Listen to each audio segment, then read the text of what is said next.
The Prime Minister of Poland is in trouble. Donald Tusk's career, in the light of the heated calls by PIS MPs for his resignation, a political landscape fraught with challenges and compounded by historical comments resurfacing in the wake of Donald Trump's recent electoral victory. The backdrop to the political theatre is the complex web of geopolitical posturing, domestic opposition strategies, and long-standing international relations.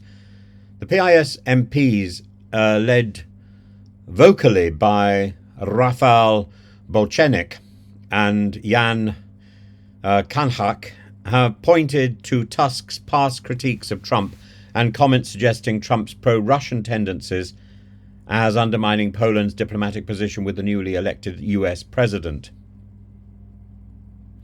And Bochenek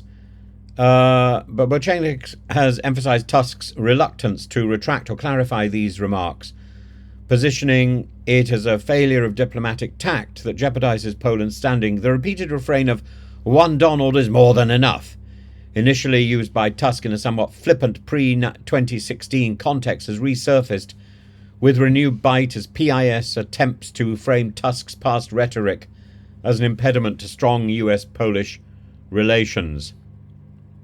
And the critique has been bolstered by references to figures like Bogdan Klich and Foreign Minister Radek Sikorski, whose comments have similarly been viewed as antagonistic towards Trump.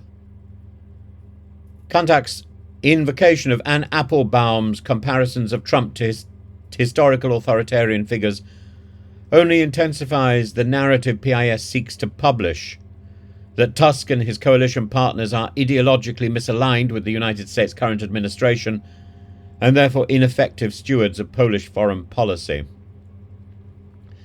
Tusk's responses have aimed to deflect, positioning his past statements within the context of broader legitimate concerns over Trump's policies towards Russia.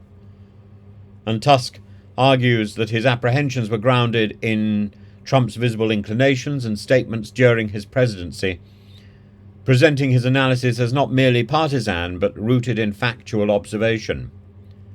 His assertion that Trump's record of unpredictability and relations with Russia is evident and forms the core of his defense. Yet his stance leaves Tusk vulnerable, particularly as the PIS frames these issues as potential diplomatic liabilities. Adding to this intrigue, is the charge that Tusk's press office acted to limit media access to a journalist who questioned him on these points, prompting Bochenek to denounce this as an attack on press freedom. The episode accentuates the friction between Tusk's administration and opposition figures who paint his leadership as evasive and dismissive.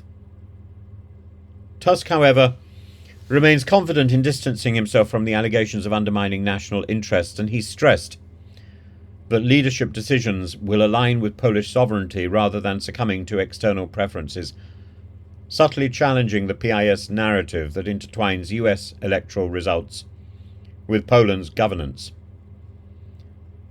So as the pressure mounts, Tusk's political future hinges on whether he can effectively navigate this storm. His ability to balance a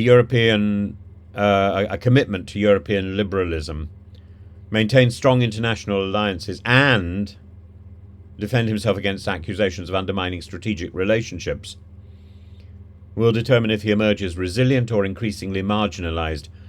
The PIS strategy of capitalizing on nationalist sentiment and emphasizing loyalty to key allies like the United States poses a formidable challenge to Tusk's attempts to steer his coalition through these contentious waters.